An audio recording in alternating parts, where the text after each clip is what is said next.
Donc ici, on commence par les produits. On commence par CL2. Donc ici, on a l'enthalpie de formation, l'enthalpie standard de formation de CL2, gaz, plus 4 fois l'enthalpie de formation de CO2, gaz, plus 5 fois l'enthalpie de formation du H2O, liquide. Donc là, c'est les produits. Ce qu'on a en produit maintenant, moins ce qu'on a en réactant. Donc ici, on a 2 moles de gaz C2H5. Donc 2 fois delta H de formation de C2H5Cl plus, on a 13 sur 2, d'accord, O2. Donc c'est 13 sur 2 O2 plus 13 sur 2 enthalpie de formation de l'oxygène, gaz. Là, c'est les réactifs, les réactants. Donc là, on voit bien que pourquoi on écrit cette équation, parce que l'enthalpie est une fonction d'état. Elle ne dépend que de l'état initial et l'état final.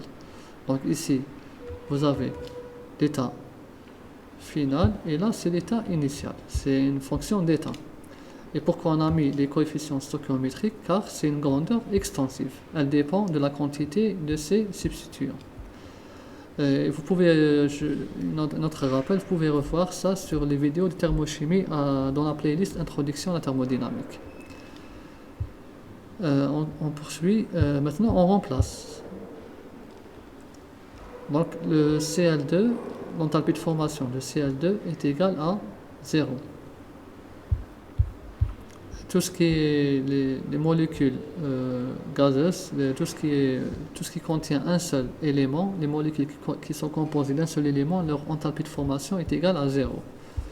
Donc là, c'est 0 plus 4 fois CO2, c'est moins 94,05, donc moins 94,05 plus 5 fois celui de H2O. L'enthalpie de formation de H2O, c'est moins 67,7.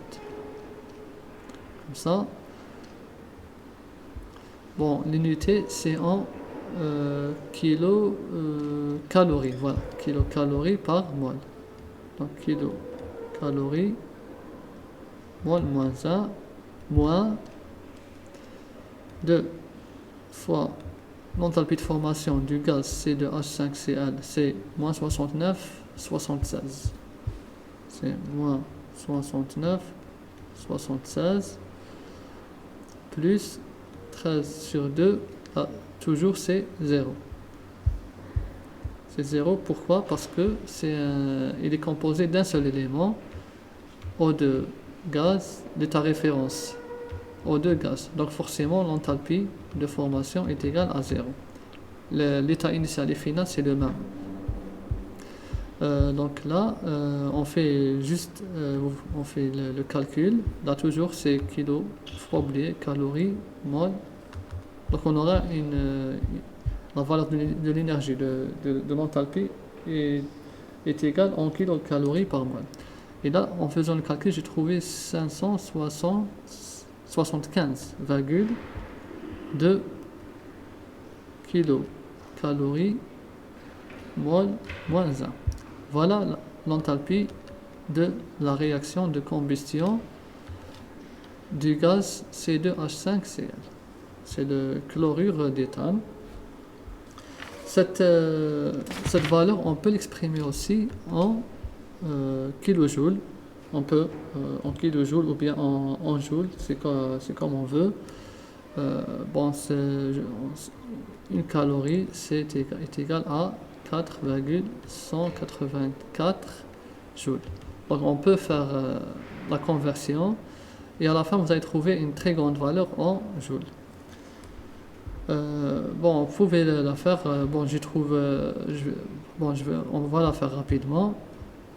Par exemple, là, 5,75,2 kilocalories par 1 mol fois. Donc là, je vais convertir kilocalories en calories. Kilocalories. 1 kilocalorie, c'est 1000 calories fois 1 calorie, c'est 4,184 joules. Voilà. Et là, on voit bien qu'on aura une très grande valeur. De préférence, on va l'exprimer en kilojoules, c'est mieux. Ensuite, en kilojoules, comme ça, 1 kilojoule, c'est 10 puissance 3 joules. Donc on voit bien, on peut simplifier là. Bon, kilocalories, kilocalories, calories avec calories, joule avec joule. Et 10 puissance 3, 10 puissance 3. Donc on multiplie juste par 4,184 et on aura une valeur de moins 2000, à peu près 2406 kilojoules mol moins 1. C'est une très grande valeur, c'est une très grande quantité. Ou bien on peut l'exprimer moins 2,4 mégajoules mol moins 1.